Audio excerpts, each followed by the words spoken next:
সরকারের পক্ষ থেকে দেশে পর্যাপ্ত জ্বালানি তেলের মজুদ থাকার কথা বলা হলেও বাস্তবতা বলছে ভিন্ন কথা। চট্টগ্রাম সহ বিভিন্ন স্থানে তেলের পাম্পে দীর্ঘ লাইনে দাঁড়িয়ে থেকেও মিলছে না কাঙ্ক্ষিত জ্বালানি।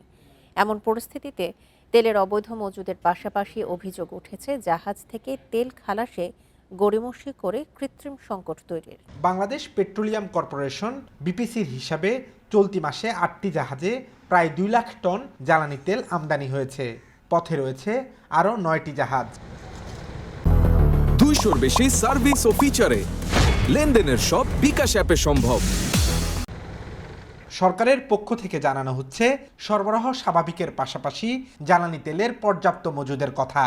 তবে চট্টগ্রাম সহ সারা দেশে পাম্পগুলোতে যানবাহনের দীর্ঘ সারি এবং ঘন্টার পর ঘন্টা অপেক্ষা করেও তেল না পাওয়ার অভিযোগ ক্রেতাদের। ঢুকাই না, ট্রাক এমটি ফেলায় রাখছে। তারা এখন সেকেন্ড আরম্ভ করছে, ট্যাঙ্কি তেল নেই, ট্যাঙ্কি খুলে দেখা দেয় আপনাকে। তো ট্রাকগুলো কোথায় যায়? ওরা চাইতেছে মানে হঠাৎ করে দাম বাড়বে, ওরা ওইটা লুফে নিবে, কিন্তু এটা তো ঠিক না। সরকারের কথার সাথে মাঠের পরিস্থিতি ভিন্ন হওয়ায় প্রশ্ন উঠেছে তেলের অবৈধ মজুত নিয়ে। যদিও পাম্প মালিকরা বলছেন ডিপো থেকে রেশনিং করে চাহিদার অর্ধেক তেল দেওয়া হচ্ছে। আমাদের টাঙ্কির তেল আছে নাই, আমাদের বেচা নেই। টাঙ্কির তেল আছে, আমরা তাল বিক্রি করবো, ওখান থেকে তেল দিচ্ছে না, আমরা বিক্রি করতে পারতেছি না। এখানে আমাদের কোনো ইয়ে নেই ভাই, আমাদের কোনো কারছবি নেই। ওয়াল্লাহ বলতেছি, আমাদের কোনো কারছবি নেই।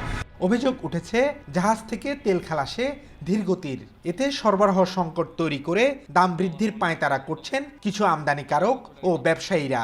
তবে অবৈধ মজুদ ও কালোবাজারি রোধে নজরদারি বাড়িয়েছে নৌবাহিনী।